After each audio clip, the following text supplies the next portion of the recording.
A talented black mechanic never expected that stopping to help a stranger on a dark, empty road would change his life forever. He was just a mechanic, a man with grease-stained hands and a dream too big for his wallet. But fate had a strange way of working. One small act of kindness, one decision to pull over instead of driving past, would set off a chain of events leading to an opportunity that could turn his dream into reality. Before we dive into the story, let us know where you're from. We'd love to hear your thoughts. John Carter had always been a man of perseverance. Born and raised in the heart of New Orleans, he grew up surrounded by the sound of revving engines and the scent of motor oil. From an early age he was fascinated by cars, how they worked, how they moved, how each part fit together like a puzzle that only the most skilled hands could solve. While other kids played video games or rode their bikes around the neighborhood, John spent hours tinkering with old engines in his uncle's backyard, learning through trial and error until he could take apart and rebuild an entire motor with his eyes closed. Life hadn't been easy for him. Growing up in a working-class neighborhood, he learned the value of hard work from his mother, a woman who held down 2 jobs just to keep food on the table. His father had never been in the picture, and without a strong male figure to guide him, John found his role models in the men who worked with their hands: mechanics, construction workers, welders. They were the ones who shaped his view of the world, teaching him that a man's worth wasn't measured by the money he had but by the skills he carried and the integrity with which he used them. By the time he was in his early 20s, John had already built a reputation for himself as one of the most skilled mechanics in his neighborhood. People trusted him because he was honest. He wouldn't upsell unnecessary repairs or cut corners. He treated every car as if it belonged to his own family. That dedication eventually landed him a stable job at Tony's Auto Garage, a small but well-known repair shop on the outskirts of the city. The owner, Tony, was an old-school mechanic who had been in the business for over 30 years. He took a liking to John, seeing in him the same hunger and passion he once had as a young man. Now at 35, John was one of the best mechanics at the shop. There wasn't a car he couldn't fix, and customers specifically requested him when they brought their vehicles in. His hands were always covered in grease, his work boots worn down from years of standing, but he wouldn't have it any other way. He loved his job. Still, deep down, he knew he was capable of more. For years, he had dreamed of opening his own auto shop, a place where he could build something for himself, a business he could pass down to his future children. He had saved every extra dollar he could, tucking it away in a savings account, but the reality was harsh. Opening a proper garage with the right equipment, the right location, and the right team would cost at least $100,000. He had barely managed to save a fraction of that. Loans were an option, but banks weren't keen on lending to someone with no assets or collateral. So for now, his dream remained just that, a dream. Still, John wasn't bitter about it. He was a realist. He knew success didn't come overnight, and he was willing to put in the years of hard work necessary to get there. What he didn't know, however, was that life had a way of throwing unexpected opportunities in one's path, opportunities disguised as chance encounters, opportunities that could change everything in the blink of an eye. And on one particular night, as he locked up Tony's auto garage and headed home, exhausted from another long shift, fate was about to put him to the test. As John Carter drove down the quiet streets of New Orleans that night, the familiar hum of his old pickup truck was the only sound accompanying him. The city, which was usually alive with music and chatter, felt different at this hour, quieter, almost eerie. Streetlights cast long shadows over the pavement, and the occasional flickering neon sign was the only reminder that life still stirred somewhere beyond the empty roads. It had been an exhausting day at the garage, a never-ending stream of customers needing repairs, and all he wanted now was to get home, take a long shower, and collapse onto his couch. But as he turned onto a more secluded stretch of road, something caught his eye. A car pulled over on the shoulder, its hazard lights blinking in the darkness. John's first instinct was to keep driving. It was late, and the neighborhood wasn't exactly the safest place to be stopping for strangers. But as he got closer, he could make out a lone figure standing beside the stalled vehicle, a woman, dressed in what looked like expensive business attire, pacing in frustration as she examined the engine. She looked out of place here, like she belonged in a corporate office or a 5-star restaurant, not stranded on the side of a dimly lit road. He exhaled sharply, gripping the steering wheel as he debated with himself. It wasn't his problem. He was tired. But then he thought of his mother, of the time she had been stuck in situations where she had to rely on the kindness of strangers. If she were in this woman's shoes, he'd hope someone would stop to help her. With a resigned sigh, John pulled over, shifting his truck into park before stepping out onto the pavement. "Looks like you're having some trouble," he called out as he approached, keeping his voice steady but non-threatening. The woman turned sharply, her guarded expression momentarily softening as she took him in. She was younger than he had expected, probably in her early 30s, with sharp green eyes that still held traces of annoyance from whatever had gone wrong with her car. "Yes, you could say that," she sighed, running a hand through her dark brown hair. "I have no idea what happened. One minute everything was fine, the next the engine just died." John nodded, stepping closer but keeping a respectful distance. "Mind if I take a look?" She hesitated for a second, then gave a small nod. "Yeah, sure. At this point, I'll take any help I can get." John popped the hood, letting the warm engine heat wash over him as he examined the components with a practiced eye. It didn't take long for him to spot the problem, a minor electrical issue that had shut the system down. It was a quick fix, something that would take him less than 10 minutes. He reached into his truck for his toolkit, rolling up his sleeves as he got to work. As he tightened a loose connection, the woman folded her arms and leaned against the car, watching him. "You seem to know what you're doing," she commented. John chuckled, not looking up. "Been working on cars since I was a kid. It's what I do." "Well, I appreciate it," she said sincerely. "I wasn't sure what I was going to do out here this late." "You're lucky," John remarked. "Not a lot of people pass through this road at this hour." "I know," she admitted, glancing around. "I was on my way home from a business trip. I closed a pretty big deal today, and I was supposed to be celebrating with my family tonight. But instead, I'm standing here, waiting for my car to betray me." John smirked as he finished up, wiping his hands on a rag before stepping back. "Well, good news. Your car's not a traitor, just a little stubborn. Try starting it now." She arched a brow but did as he said, sliding into the driver's seat and turning the key. The engine roared back to life without hesitation. Her face lit up with relief as she let out a breath. "Oh, thank God. You just saved me from a complete disaster." John waved a hand dismissively. It was nothing, just a quick fix. She reached for her purse, pulling out a sleek leather wallet. "At least let me pay you for your time." John shook his head. "No need. I was just helping out." The woman frowned, clearly not used to people refusing money. "Come on, I insist. I probably kept you from getting home after a long day." "You did," John admitted with a chuckle. "But seriously, don't worry about it." She studied him for a moment before tucking the wallet away, a thoughtful expression crossing her face. "Okay, if you won't take my money, at least let me have your business card or something. You're too good at this not to have your own shot." John hesitated for a second before reaching into his back pocket and pulling out a slightly worn card from Tony's Auto Garage. "I don't own it, but this is where I work. If you ever need help, you can find me there." She took the card, glancing at it before slipping it into her purse. "I'll keep that in mind." She smiled then, a genuine one this time. "By the way, I never caught your name." "John," he said simply.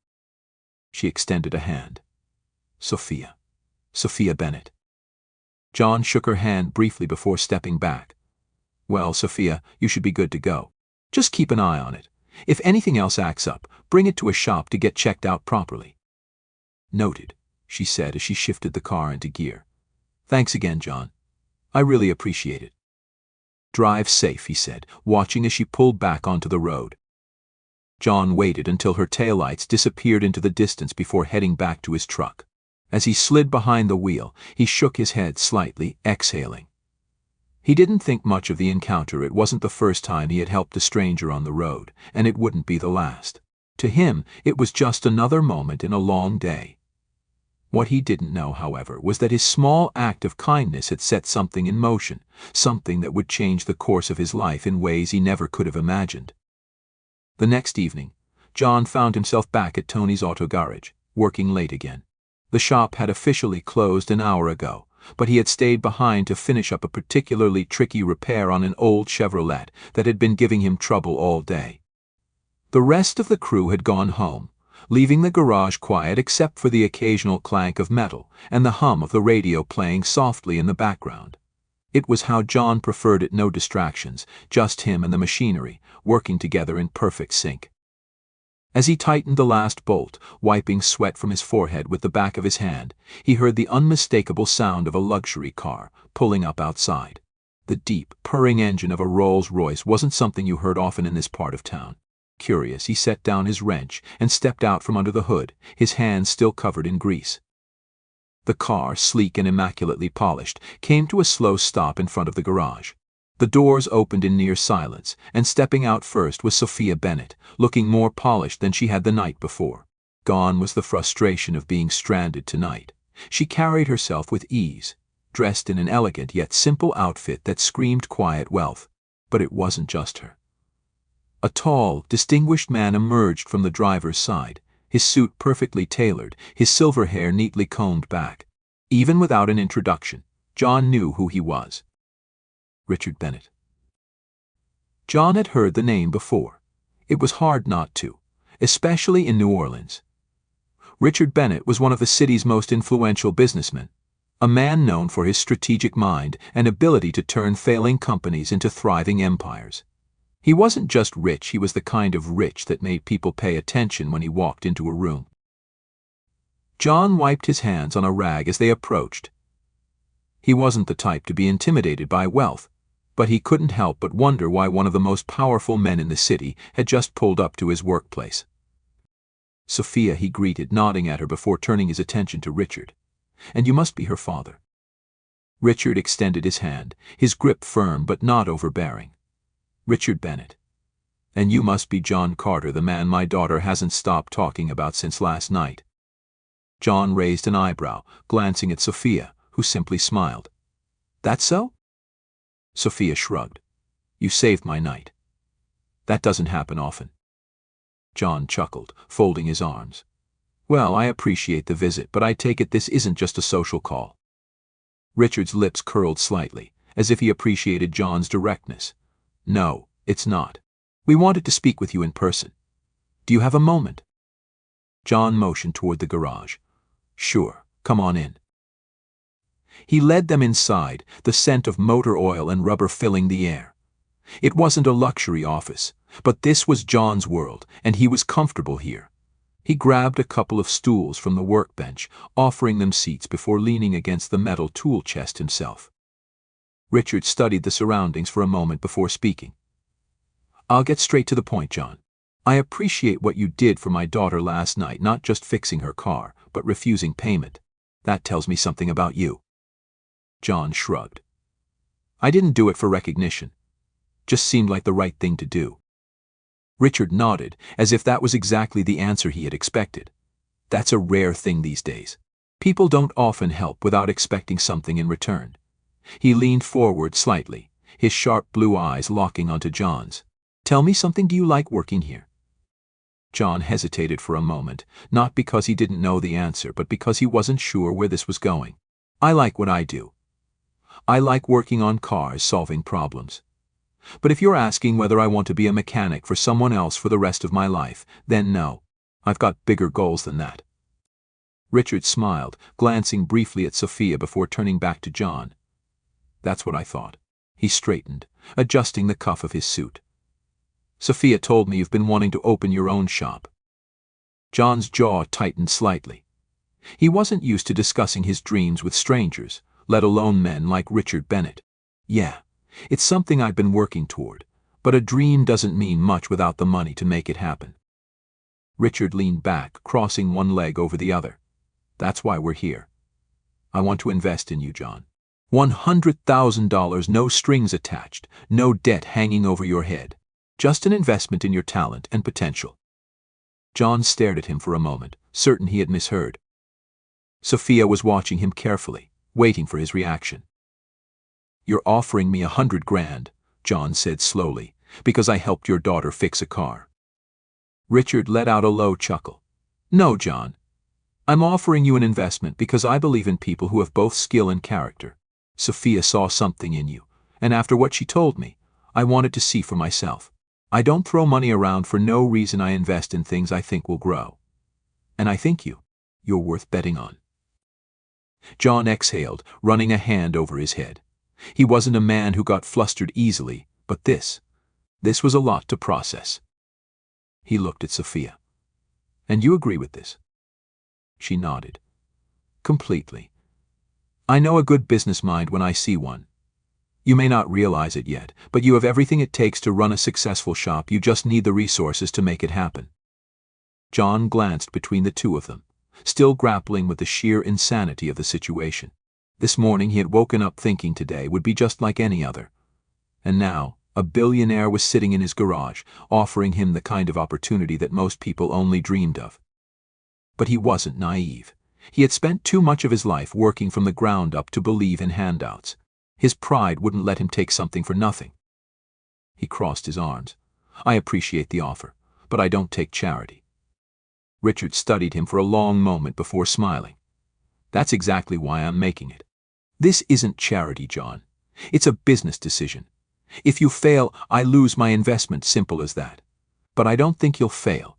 I think you'll build something great. And one day you'll remember this conversation not as a favor, but as the start of something much bigger." John remained silent, his mind racing. Richard leaned forward, his expression turning serious. "Opportunities like this don't come often, son. But when they do, the only question is, are you ready to take them?" John sat there, arms crossed, eyes locked onto Richard Bennett's as the weight of the moment settled over him like a heavy blanket. $100,000. Not a loan. Not a gift. An investment. The kind of opportunity that didn't just fall into a mechanic's lap, hell, the kind of opportunity that didn't fall into anyone's lap. And yet, here it was, staring him in the face, wrapped up in the confident gaze of one of the most powerful businessmen in the city. He could feel the tension in his own chest, that old, familiar instinct to be cautious creeping in. He had spent his whole life working for everything he had, scraping by, taking pride in the fact that nothing had ever been handed to him. This felt too big, too sudden. A small part of him, the part that had seen people get burned by deals that seemed too good to be true, wanted to say no, wanted to walk away before he owed anyone anything. But then there was the other part. The part of him that had spent years dreaming of something bigger, years staring at other people's names on garage doors, wondering if he'd ever see his own up there. The part of him that knew, deep down, that if he turned this down, he might never get another chance like it. John exhaled sharply, rubbing a hand over his jaw. "I need to ask you something," he said finally, his voice measured. "Why me?" Richard leaned back slightly, his expression unreadable but not unkind. "Because I've spent my entire career betting on people, John. Not companies. Not trends. People. And I've learned to recognize the ones who have something real, something worth investing in. I see it in you. The way you carry yourself. The way you take pride in your work. The way you turned down money last night, not because you didn't need it, but because you weren't doing it for the money." He paused, eyes sharp. "That tells me everything I need to know." John let that sink in. He looked at Sophia, who gave him a small, knowing smile, like she had already figured out what his answer would be before he even did. He looked around the garage, at the tools he had used every day for the past 5 years, the cracked concrete floors, the old workbench covered in oil stains and worn-down rags. This wasn't his. It had never been his. He had always been just another worker here. Then he thought about what his own shop would look like, his name on the door, his rules, his future. He took a deep breath. "All right," he said, his voice steady. "I'm in." A slow, satisfied smile spread across Richard's face. "Good. I had a feeling you would be." Sophia grinned. "Took you long enough." John shook his head, chuckling under his breath. "Yeah, well, I had to make sure I wasn't selling my soul or something." Richard let out a low chuckle. "No souls required. Just hard work. And from what I've seen, that won't be a problem for you." They spent the next hour going over the details. Richard explained that the money would be wired to him within 2 days. No contracts, no fine print, just an investment based on a handshake and trust. He didn't want a cut of the business, didn't want his name on anything.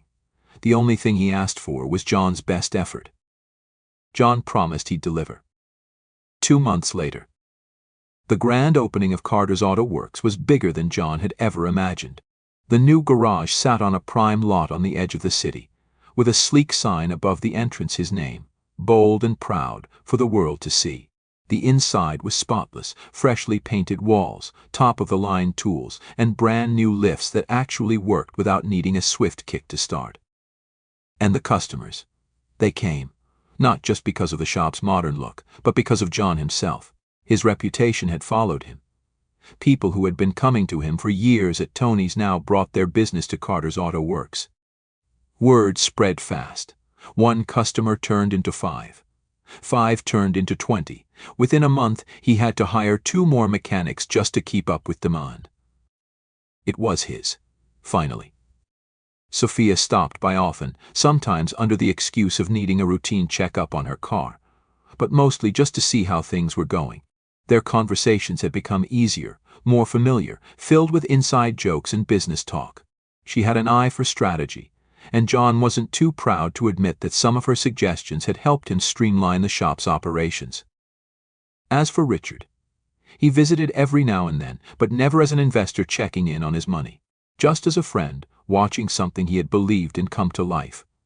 One evening, as they stood outside the garage, watching the last customer of the day drive off, Richard glanced at John with a satisfied nod. "I told you," he said simply. "You were worth betting on." John smiled, shaking his head. Yeah, all right. I'll admit it, you were right."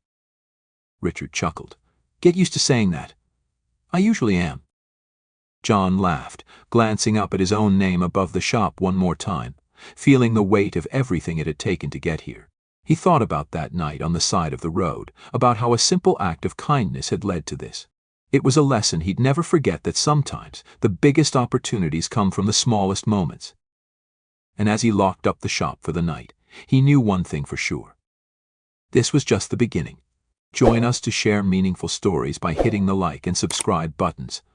Don't forget to turn on the notification bell to start your day with profound lessons and heartfelt empathy.